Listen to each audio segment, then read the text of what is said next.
You're listening to Gearing Up, an everyday carry podcast, a show that's made for the community, featuring interviews with makers, creators, and members of the community, and discussions on current trends in the industry.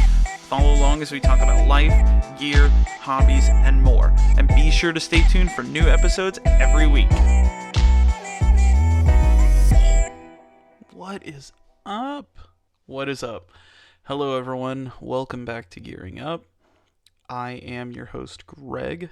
You guys know me as gtdunn on Instagram, and I'm pretty much Greg. That's it. How's everyone doing today? Hopefully well. I wanted to jump on and talk about something that I've had on my mind today. I saw someone's post on Instagram stories. I don't remember who it was. I kind of just breezed past it. And then I was watching some YouTube videos and a sort of similar idea came up. And so I wanted to talk about it, share my thoughts, get some feedback, see what you guys were thinking, and tell me if I'm dead wrong or crazy or whatever. But the topic for today is nostalgia. Nostalgia? Nostalgia. I don't know. Let's ask Google. I don't know how you pronounce it. Maybe I should have looked that up first. Nostalgia.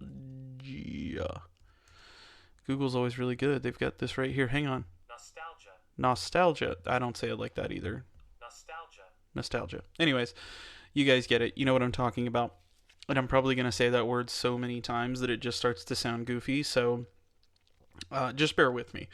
But the post on the Instagram stories that I saw was something about, like, you know, people recycling like nostalgic designs and the YouTube video. So like, to be more specific, the YouTube video that I was watching, I watch a lot of movie reviews on YouTube. It's weird, but I just like to hear, there's 2 or 3 people that I like on YouTube that review movies because I like to hear their thoughts, and you know, they kind of help me decide if any given movie is worth my time.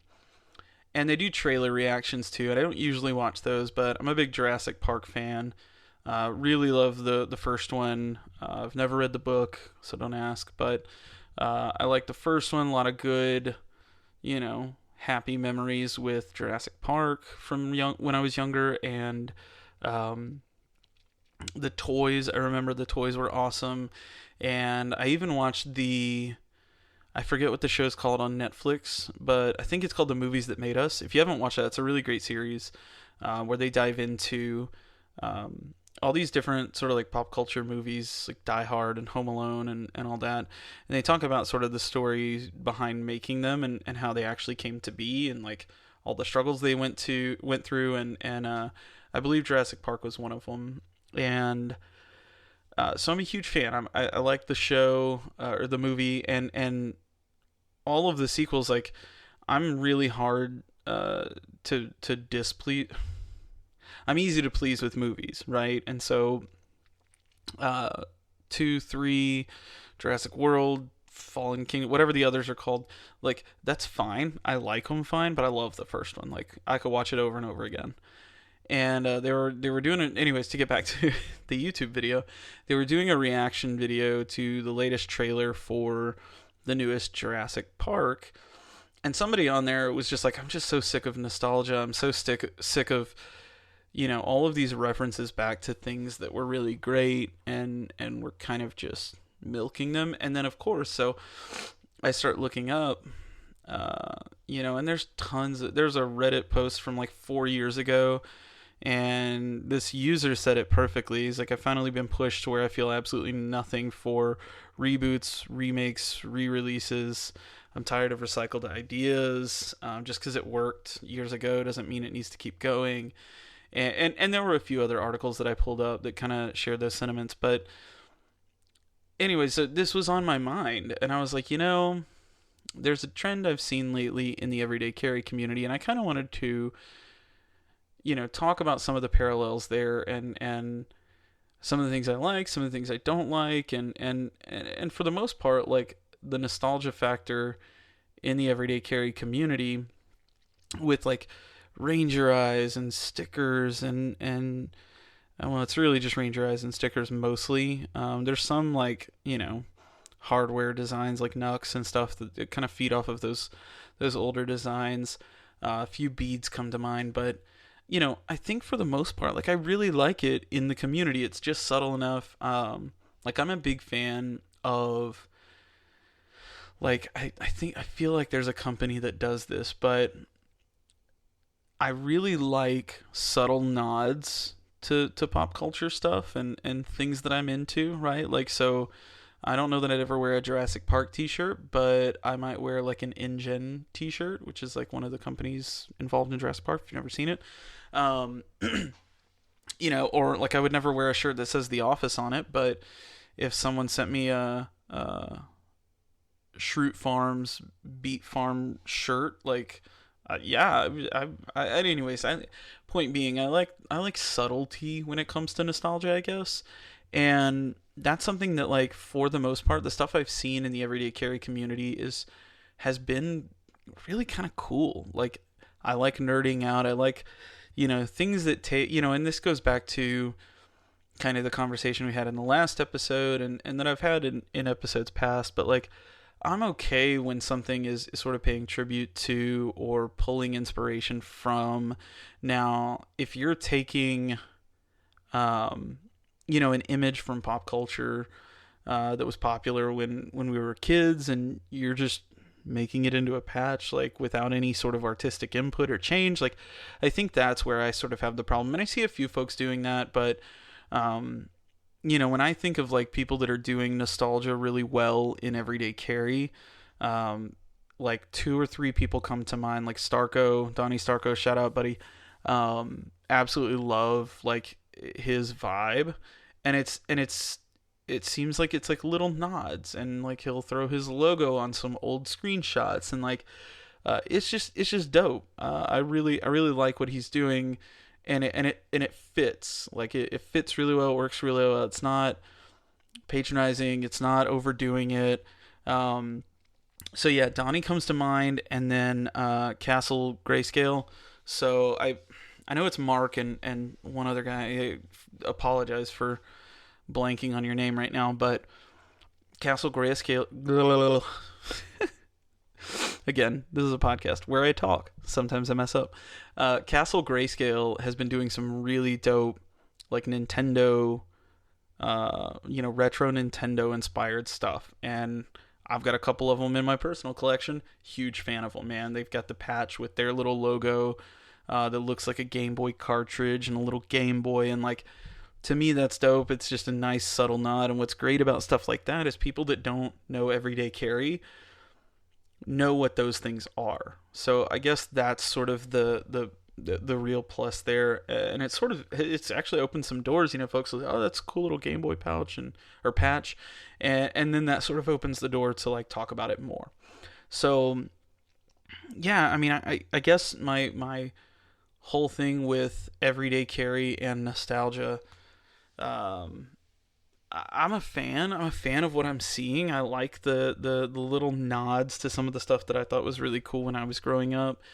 But outside of that, like I feel like I'm really starting to hate it. And I hope I'm not upsetting anyone by saying this, but like I'm tired of the same I hate to pick on Jurassic Park, right? But they're coming out with a new movie, and it's all the same old characters, and it's all the same formula of crap that we've seen 17 times now.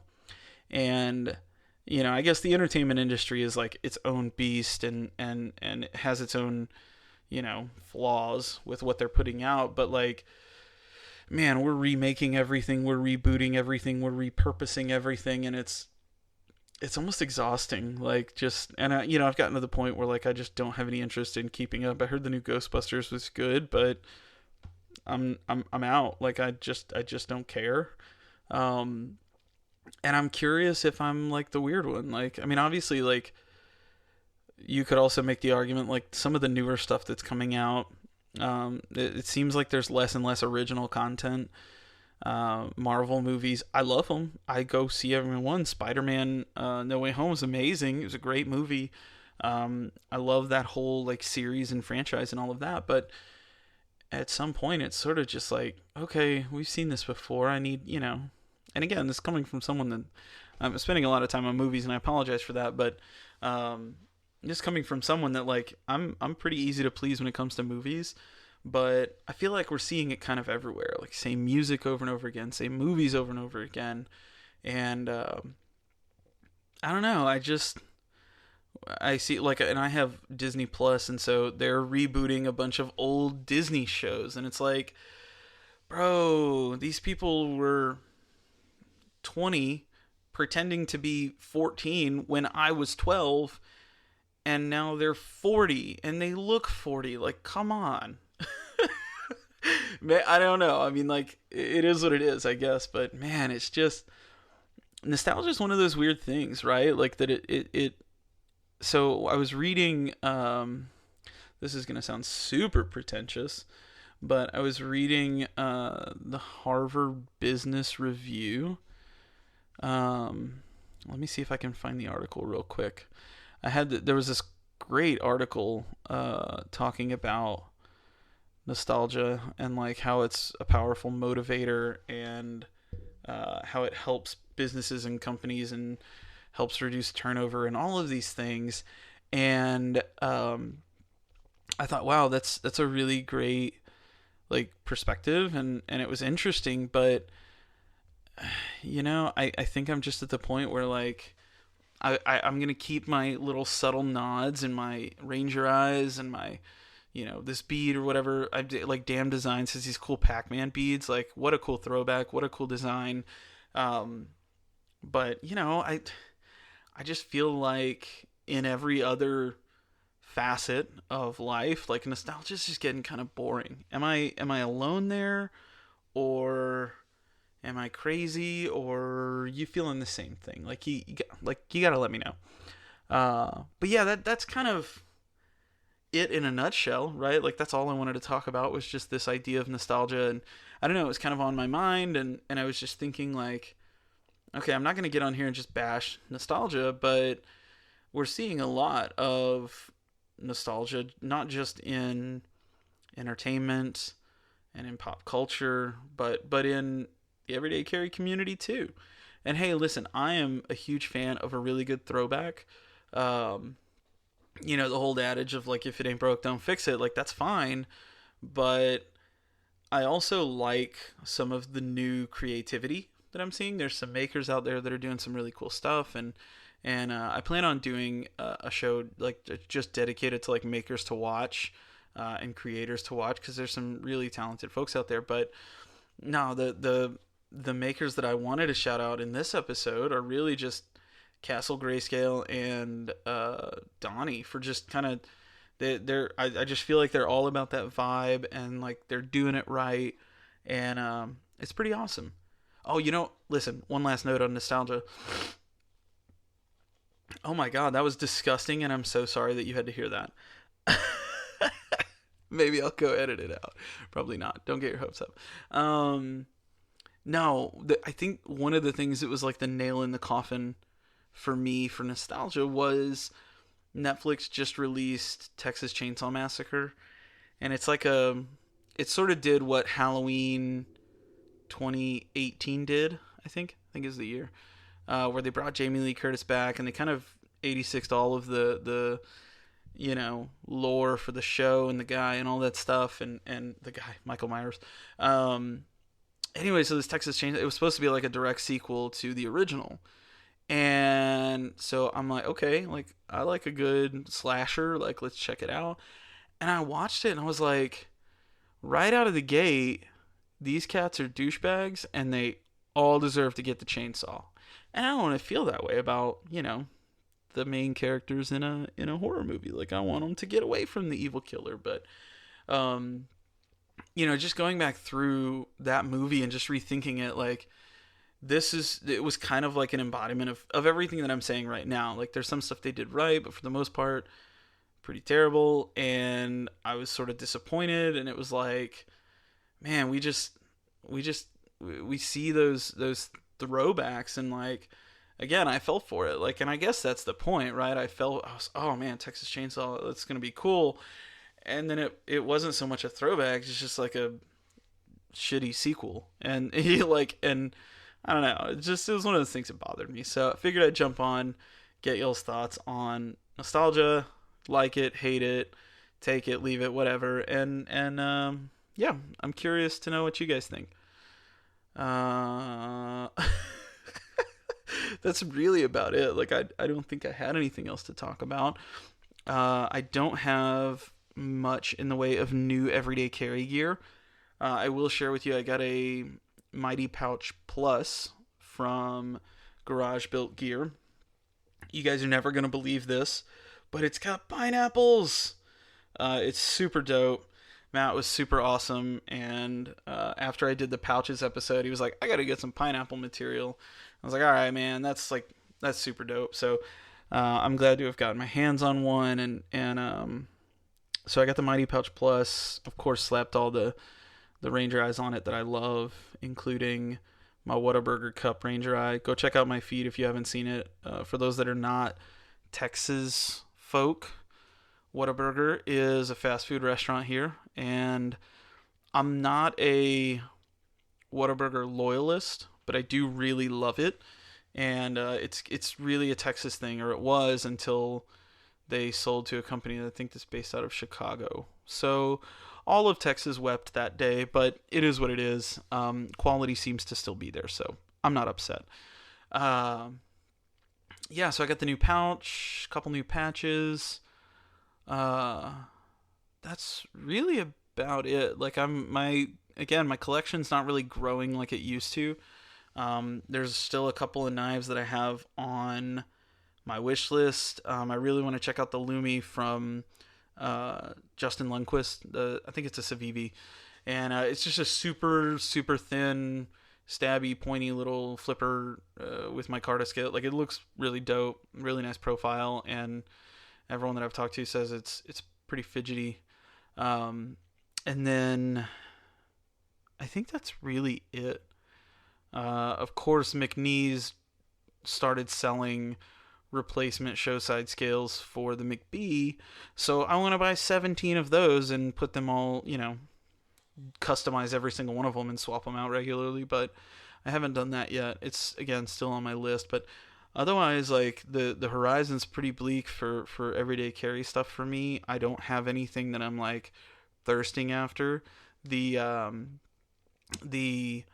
Neuron from Vero. I saw that he released scales the other day for it. I almost pulled the trigger on a white set, but I was like, nah, I'm really still digging the micarta, and if anything, I want to get some plain titanium so I can do some anodizing and have some fun with them. Um, what else? What else is going on? Oh, huge shout out to the homie Twiceborn Customs. If you guys follow his page, if you don't, please go do that now. Super good dude, and Justin's been a real MVP for a while. We've been following each other for a while. We talk every now and then, and he's sent me a Swiss Army knife with some micarta on it, and just a super cool dude making some cool like micarta and other material. He's making coins and stuff out of them, and they're all super cool. But huge shout out to Justin. I had this idea to try out my skills at making a replacement McBee scale, because I mean, hell, if I can make them, like then yeah. And he was nice enough to send over some scrap material for me to practice with. So that's next on my agenda, is just kind of figuring out the mechanics of reshaping material, cutting it, drilling out the right holes, hoping I don't screw anything up, and kind of just learning that. I'm going to play with it until I figure it out, and we'll see how it goes. Maybe I'll have a McBee with a new custom scale, maybe I won't. But either way, I'll have learned something, and so again, huge shout out to Justin for hooking me up and helping me out and answering my million questions. And if you guys are not following Twiceborn on Instagram, go do that, because his stuff is sick. Yeah, I think we're at a good spot. I feel like I've rambled a little bit in this one. Hopefully you guys like movies enough that like this wasn't a total turnoff, but yeah, I just wanted to kind of go over where my head's at on that and what I've been thinking about it, and see if maybe there's some folks that agree with me. Maybe there's not. I don't know. Maybe I'm crazy. But yeah, we're gonna end it here. You guys know the drill. If you're new around here, make sure you go follow gtdunn on Instagram. Check the link in my bio. You can check out Gearing Up merch and other Pineapple related merch. You can click on the Patreon link, go join our Patreon, and help support the show. Those are two ways you can do it. But if you don't want to do that, you can always just share, comment, like, etc. That helps me a ton. And again, I can't thank y'all enough for the continued support. I look forward to talking to you in the next episode. I hope you have a great weekend, whenever you're listening to this. Oh, and one final note. My wife and I are celebrating 10 years of marriage this week, depending on when I post this. Our anniversary is beginning of March, so we're taking a little weekendy trip getaway without the kiddos, and so next week's episode might be sort of wonky or delayed or whatever. So just wanted to give you guys a heads up so you don't expect one and then don't get it, like has been happening. But anyways, thank you guys again so much. Look forward to the next one. We will talk very, very soon. Hope you have a great day. Peace.